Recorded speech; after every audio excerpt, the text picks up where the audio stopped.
মা, আমি আসছি। এই কোথায় যাচ্ছ? মা, অফিস যাচ্ছি আমি। অফিস? আমি তো বাবুকে বলেই দিয়েছিলাম যে বিয়ের পর তোমার আর কোনো কাজ করা যাবে না। মানে? আপনার ছেলে তো আমাকে এরকম কিছু বলেনি। ইনফ্যাক্ট আমি তো আপনার ছেলেকে বলেছিলাম যে আমি বিয়ের পর আমার জবটা কন্টিনিউ করতে চাই।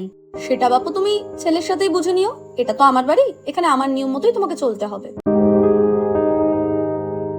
তোমার সাথে কিছু কথা ছিল আমার।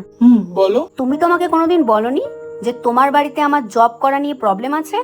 আরে বাদ দাও না, এখন এসব নিয়ে ফালতু ঝামেলা করে কি হবে? মা যখন বলছে মেনে নিলেই তো হয়। আর আমি যা ইনকাম করি তাতে তো আমাদের সংসার অনেক ভালোভাবে চলে যাবে।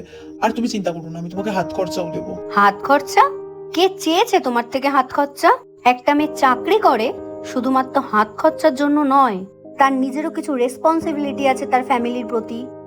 তার নিজের কিছু শখ আহ্লাদ আছে যেগুলো সে নিজেই করতে চায়। তুমি হয়তো আমাকে হাত খরচা দিয়েই দেবে, কিন্তু আমার আত্মবিশ্বাস, স্বাধীনতা, সম্মান এগুলো তুমি আমাকে দিতে পারবে না।